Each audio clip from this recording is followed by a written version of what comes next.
ابن بريء وصاحبته وأخيه وفصيلته التي تؤويه ومن في الأرض جميعا ثم ينتهيه كلا. اس نے مجھے کیا گیا یار اے میری اولاد کو جہنم میں ڈال دے مجھے بچا، اے میری بیوی کو جہنم میں ڈال دے مجھے بچا، میرے ماں باپ کو جہنم میں ڈال دے مجھے بچا، میرے بھائیوں کو جہنم میں ڈال دے مجھے بچا کو. اور اللہ فرمایا کہ کلا لا تزر وازرۃ وزر اخرى. نہیں بچو، یہ دنیا میں ہو سکتا تھا، آج تو ہم نے ایک برائی کا بوجھ خود اٹھائے، خود اٹھائے. میرے عزیزو، اللہ کو بھولو، اللہ کو پہچانو، وہ کیا چاہتا ہے اس کی مرضی پوری کرو. پھر وہ کیا کرے گا؟ ایک حدیث سنا، عبدی انت تريد وانا اريد ولا يموت الا ما تريد. اے میرے بندے، ایک تیری چاہت ہے، ایک میری چاہت ہے، ہوتا وہ ہے جو تیرے رب کی چاہت ہے. ایک سودا کر چھوٹا سا کیا ہے؟ ان سلمت لی فیما تريد. یہ ہزارہ میں، مانسیرہ میں، ملتان میں وہ کر دے جو میں چاہتا ہوں. کتنے کو زندگی؟ میرے نبی نے کہا میری امت کی عمر 60 اور 70 کے درمیان، تھوڑے ہوں گے جس سے اوپر جائیں. 15 سال اس میں سے نکال دو کہ بلوغت کے بعد ہی حلال حرام، نماز، روزہ، حج، زکوٰۃ فرض ہوتا ہے. وہ نکل گئے تو پیچھے کتنے رہ گئے؟ 55 سال. اگر 70 سال عمر ہے تو اللہ کہتا ہے کہ 55 سال تو یوں گزر جاتے ہیں کہ یہ وہ کر دے جو میں چاہتا ہوں. یہ نہیں کھانا ٹھیک، یہ نہیں پینا ٹھیک، یہ نہیں کرنا ٹھیک، یہ کرنا ہے جی، یہ کرنا ہے جی. اسی سے تو یہ بن گئے وائس چانسلر. اگر یہ اگر چگڑ کر دے تو فیصلے سے پہلے ہی ریٹائر ٹور ہو کے گھر بیٹھے تو نہیں. تو ہر بادشاہ چاہتا ہے رعایا میری مانے. تو اللہ سے بڑا تو بادشاہ ہے کوئی؟ سارے بادشاہ مر گئے، نہیں خبر ہیں اب کی. دنیا کا سب سے بڑا بادشاہ تھا چنگیز خان. دنیا کا 22% حصہ اس نے فتح کیا. اور اس کی قبر کا نشان، ایک سائنسدان نے منگولیا میں 35 سال گزارے اس کی قبر ڈھونڈنے کے لیے. گورا تھا، نہیں ڈھونڈ سکتا. یہ تو ایسی بے نشاں کر دیتی. 2 کروڑ انسان اس نے ذبح کر دی. اور سب سے زیادہ 2 کروڑ سارے مسلمان ہی تھے تقریباً. صرف چائنا پہ جب حملہ کیا تو وہاں جو قطر و عرب تھی وہ بدھ لوگ تھے، باقی سب اس نے اسلامی ملکوں کو تباہ. آج اس کی قبر پہ کہیں نشان ہے. تو میرے عزیزو، اللہ کہتا ہے ان سلمت لی فیما اريد. یہ تھوڑی سی زندگی ہے اور میں نے کوئی تمہارے اوپر پہاڑ نہیں ڈالا. توحید تو مانو، رسالت تو مانو، لا الہ الا اللہ محمد الرسول. ایک اللہ بندگی کے قابل، ایک اللہ عبادت کے قابل، ایک اللہ پکارے جانے کے قابل، ایک اللہ مدد کے قابل، ایک اللہ دینے والا اور ہم سب دینے والے، ایک اللہ سننے والا اور ہم سب سنانے والے. مخلوق کو مسلمان نہیں پکارتا. ہمارے ہاں تو جو مر گئے ہیں ان کو بھی پکار رہے ہوتے ہیں. وہ جو قبروں میں چلے گئے تمہاری کہاں سنیں گے؟ میرے عزیزو، یہ جو یہاں شارت سے زیادہ قریب ہے، جو سونے کھانے پینے سے پاک ہے، اس کو کہو یا اللہ. وہ 70 دفعہ جواب دیتا ہے لبیک لبیک یا عبدی. ایک بت پرست تھا پانی جی، وہ 70 برس یا صنم یا صنم یا صنم، سامنے بت پڑا ہوا تھا. ایک جگہ اللہ سے نکل گیا یا سمد. صنم سمد فریکوینسی ایک ہے. تو میرے اللہ نے کہا لبیک یا عبدی.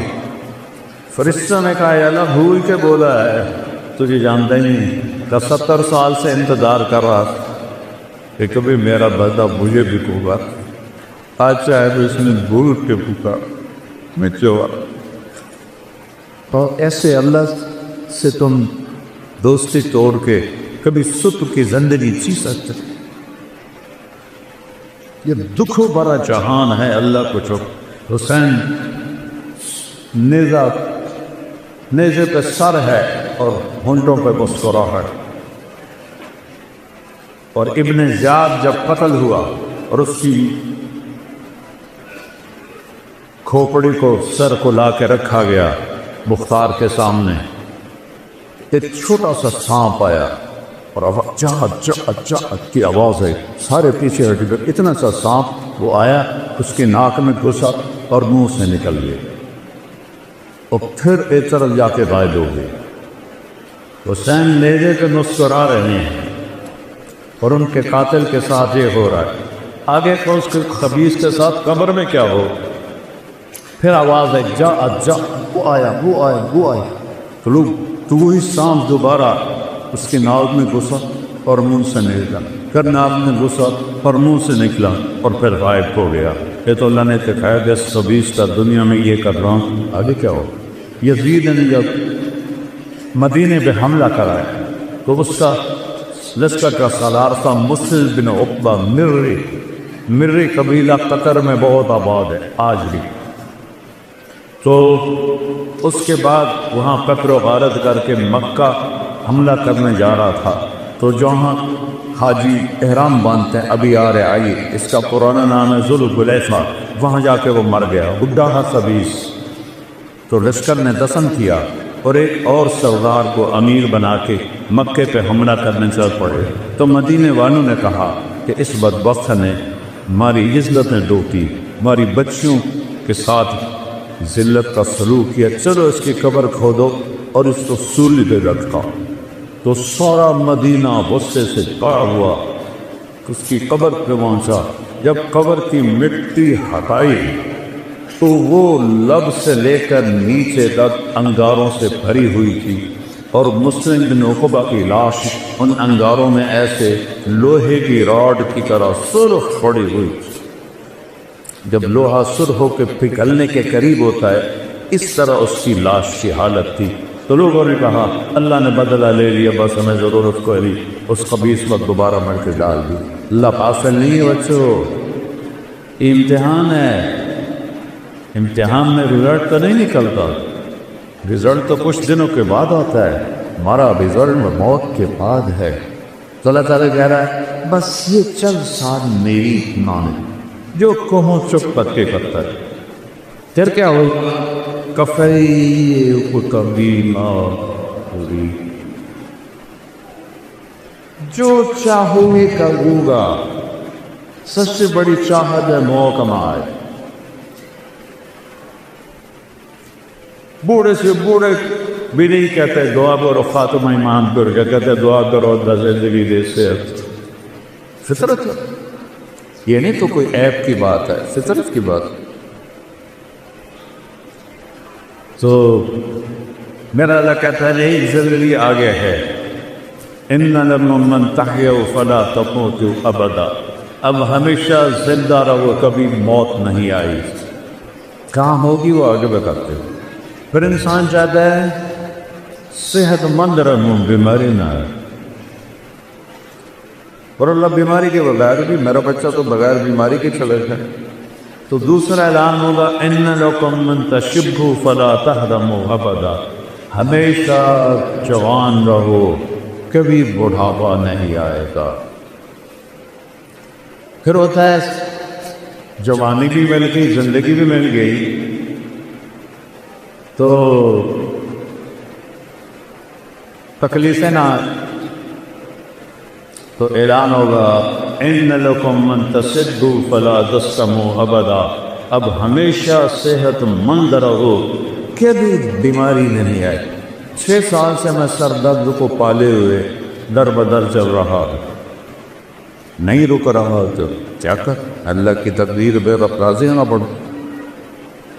امریکہ تک کے ڈاکٹر، کینیڈا کے ڈاکٹر، انگلینڈ کے ڈاکٹر، جب وہ مسیحا ہی نہ چاہے تو نیچے والا کہہ کر درد منت کشے دوا نہ ہوا، نہ اچھا دعا برا نہ ہوا، غالب کہہ گیا تھا.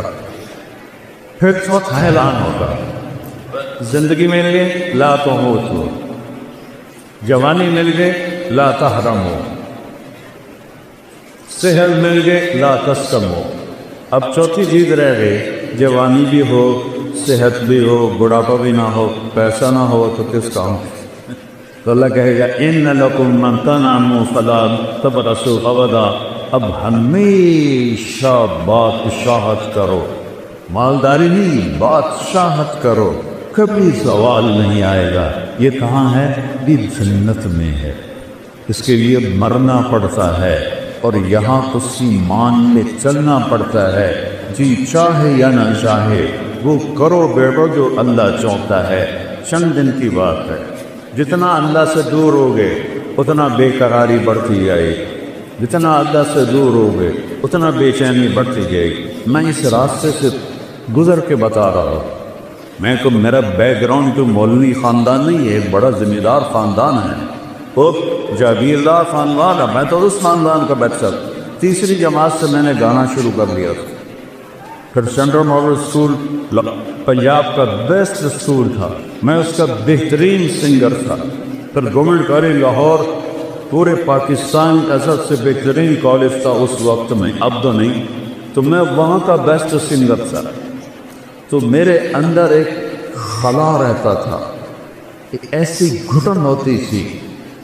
تو اس وقت اب تو ہماری یونیورسٹیوں میں نشہ چل گیا، تو اس وقت نشہ نہیں ہوتا تھا، تو کوئی بچہ کبھی کبھی شراب پیتا تھا، تو ایک گھٹن مار دیتی تھی۔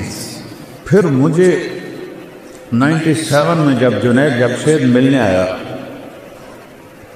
جتنا فیم اس نے دیکھا ہے شو بزنس کسی نے نہیں دیکھا، ایسا خوبصورت، ایسا ٹاک، ایسا حسین، ایسی سروری آواز نہیں سنی۔ میرا خود یہ بشرا ہے۔